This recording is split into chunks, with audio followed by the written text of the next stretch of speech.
담장너머 교회 저녁 사경입니다. 오늘의 본문은 창세기 19장입니다. 창세기 19장 제목은 불신의 사람 롯입니다. 창세기 18장의 제목은 믿음의 사람 아브라함이었어요. 그런 의미에서 19장은 아브라함과 롯이 나름대로 대조되고 대비되는 이야기가 많이 나오겠죠. 질문 1번부터 그렇습니다. 질문 1번.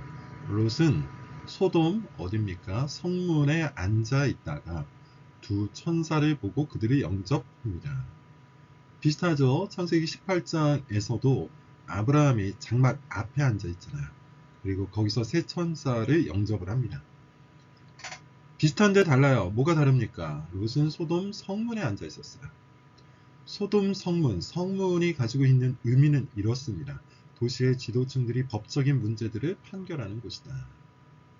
따라서 성문 앞에 앉아 있었다, 성문에 앉아 있었다라는 이 말은 롯이 이 소돔이라는 도시에서 지도자가 되었다는 뜻이에요.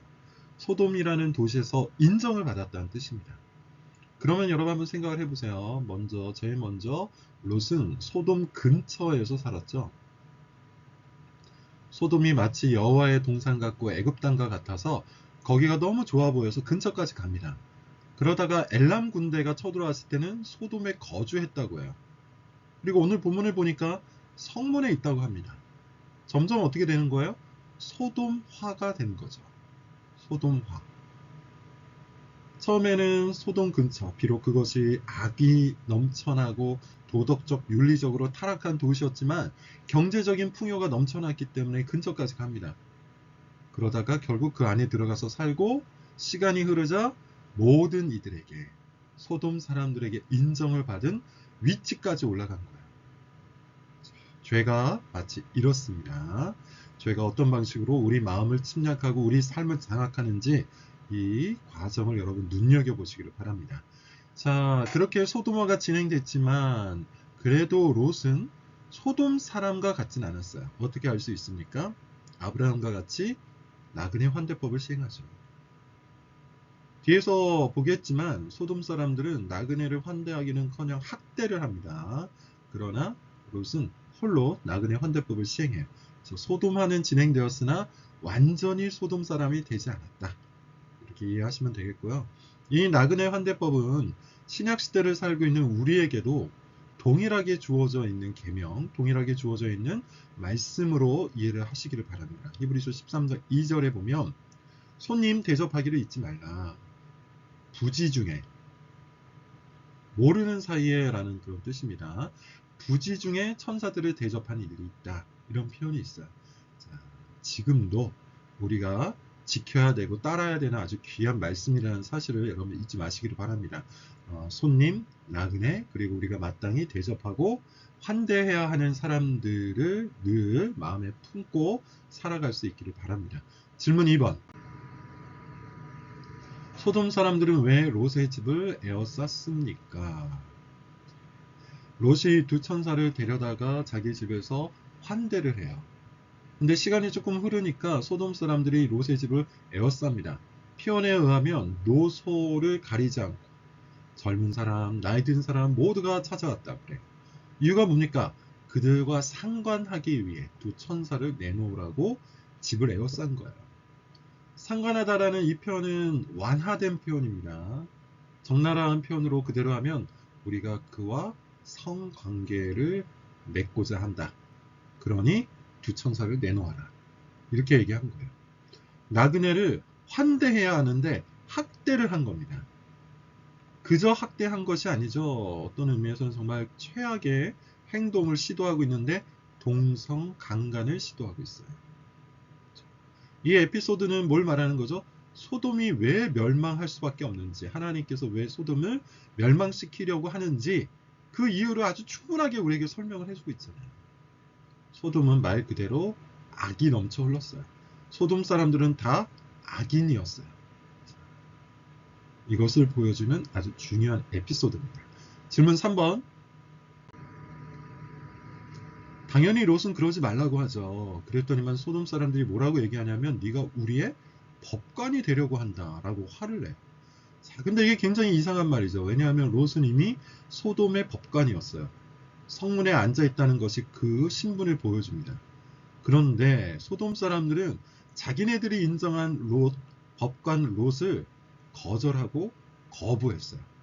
왜냐하면 이미 소돔 사람들은 공의를 따르지도 않고 윤리를 따르지도 않고 법도 따르지 않는 불법한 자들이기 때문이죠.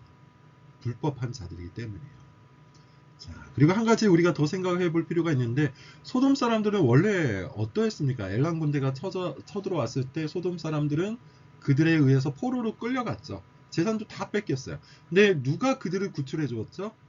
아브라함. 아브라함이 조카 롯 때문에 엘람 군대를 따라가서 소돔 사람들을 구출했습니다. 어떤 의미에서는 굉장히 은혜로운 사건이잖아요. 그들의 입장에서는 그 은혜를 생각하고 감사해야 되죠. 근데 그걸 망각합니다. 그리고 배웅망덕하게 롯에게 분노를 퍼붓죠. 그래서 우리는 이 사건을 통해서 그들이 무정하다는 것을 깨달아요.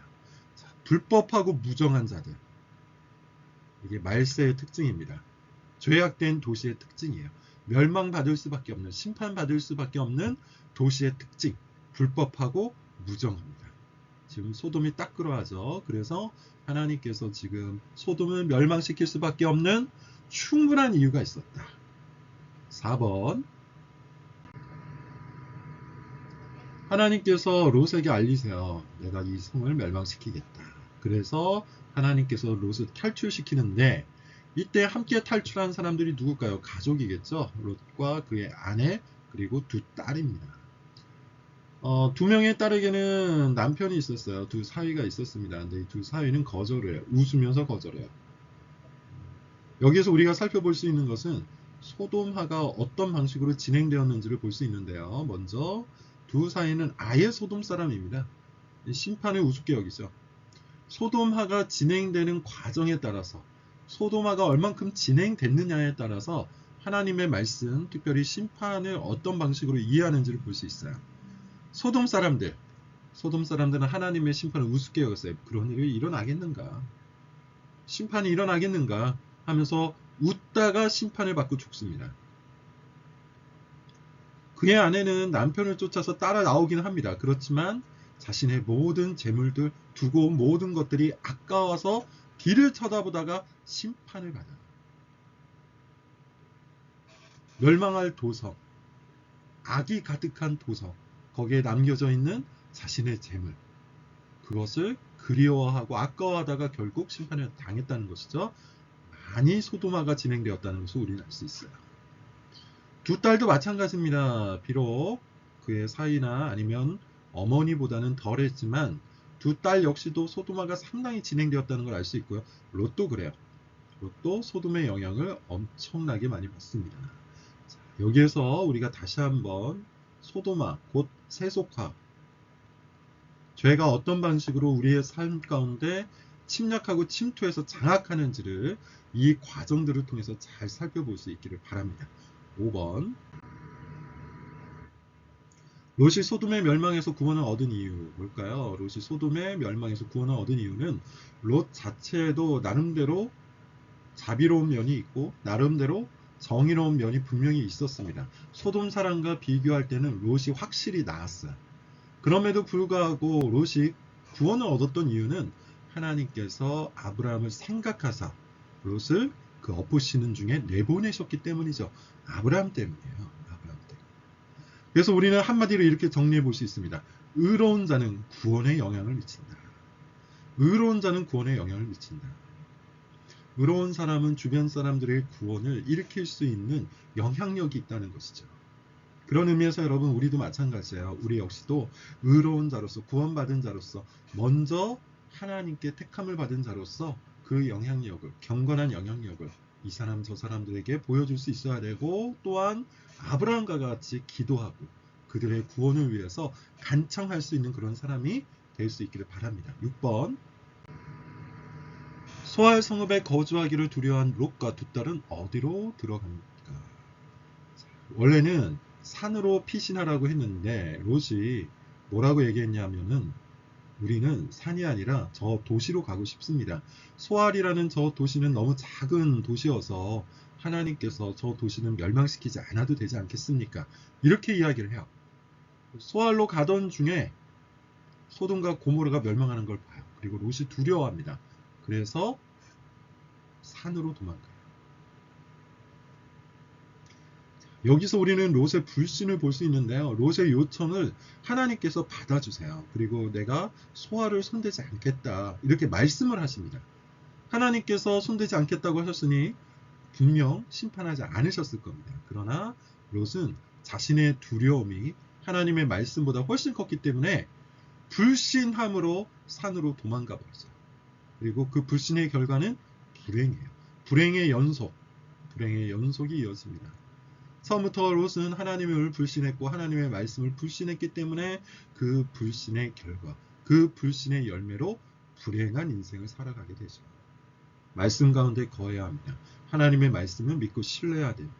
그것이 우리 인생을 복되게 하고 그것이 우리 인생을 정말로 형통한 길로 인도를 할 겁니다. 7번.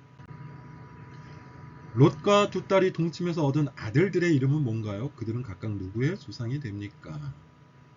큰 딸은 모압, 이름도 모압이고요. 모압의 조상이 돼요. 작은 딸은 이름은 베남미입니다. 이름은 베남미고 암몬의 조상이 되죠. 이런 일이 왜 발생을 했습니까? 롯과 두 딸이 산에 들어가서 살다 보니까 두 딸의 입장에서는 이제 아들을 낳을 수 있는 일이 과연 우리 인생 가운데 생겨날 수 있을까? 그런 생각을 해요. 여러 가지 이유가 있었을 겁니다. 뭐 첫 번째는 소알 지역, 그리고 소돔 지역, 고모라 지역, 그 근처 지역만 심판을 받았는데 두 딸들은 이런 국지적인 심판을 전 세계에 일어난 심판으로 착각했을 수도 있어요. 그래서 더 이상 남자들이 없는 거구나. 노아 홍수 때처럼 이 세상이 다 망했구나. 이렇게 생각했을 수도 있습니다. 그래서 아버지의 씨를 받으려고 했을 가능성도 있죠. 또 다른 것은 롯이 도시로 가지 않으려고 하는 모습을 보면서 좌절했을 수도 있어요. 계속해서 아버지와 더불어 살다 보면 우리는 아들도 낳지 못하고 그냥 이 모양 이 꼴로 늙어 죽겠구나. 그런 염려를 했을 수도 있습니다. 어쨌든 간에 자녀를 낳기 위해서 두 딸이 꾀를 내는데 아버지 롯에게 포도주를 먹이고 포도주에 취한 아버지의 씨를 받아서 자녀를 얻어요. 이것이 굉장히 소돔식 사고방식이죠. 소돔식 사고방식은 기본적으로 문란함, 그리고 성윤리가 없어요. 롯도 그러했는데요. 두 천사와 상관하겠다는 소돔 사람들에게 롯이 제안한 게 뭐죠? 나에게 두 딸이 있는데 두 딸을 내어줄 테니 이 사람들은 그냥 내버려둬라 라고 얘기했어요. 굉장히 충격적인 말 아닙니까? 두 딸은 성적으로 학대를 당하든 말든 상관하지 않겠다는 것과 다를 바가 없죠. 롯도 성윤리가 엉망진창이었다는 겁니다. 두 딸도 마찬가지예요. 그렇기 때문에 그들의 목적을 위해 아버지 롯의 씨를 받습니다. 그리고 이 모든 것들이 결국 롯과 그의 자녀들의 불행으로 연결되어 가죠. 창세기 19장 요약을 좀 해볼게요. 19장의 주제는 불신의 사람 롯입니다. 롯은 처음부터 재물이 모든 선택의 기준이었죠. 그는 소돔의 풍요를 보고 그 악한 도성에 자리를 잡습니다. 그의 아내 두 딸 그리고 사이들까지 모두 소돔 사상에 젖어 있었고요. 멸망 속에서 간신히 구원을 받으나 정작 그가 추구해갔던 모든 걸 잃어버려요. 성문 앞에 앉아 있었던 사회적 지위를 잃고요. 재물도 잃고요. 가족도 잃잖아요. 그의 육적인 선택은 모압과 암몬이라는 근친상간의 후손을 열매로 남기게 됩니다. 이 모든 것이 불신, 하나님을 믿는 믿음에서부터 멀어졌기 때문에 오직 재물을 자기 우상으로 섬겼기 때문에 이런 일이에요. 19장의 말씀을 갖고 이렇게 기도해보죠. 롯과 같이 경제적 기준을 따라 살지 않도록 거룩한 분별력을 주시고 세속적인 사고방식에서 벗어나 주의 말씀을 따라 살 수 있기를 기도하시기를 바랍니다. 롯은 경제적인 기준을 따라 살았기 때문에 결국 모든 것들을 잃어버렸어요. 그러므로 우리는 거룩한 분별력을 갖고 뭐가 더 중요한지를 판단할 수 있기를 바랍니다. 그렇게 기도하시기를 바라고요. 세속적인 사고방식, 우리도 세상 속에서 살 수밖에 없기 때문에 세속적인 사고방식이 우리 안에 있어요. 그것들을 벗어나 주님의 말씀을 쫓는 믿음을 우리 모두에게 허락하시기를 여러분 기도하며 사시기를 바랍니다. 19장 여기서 마치겠습니다.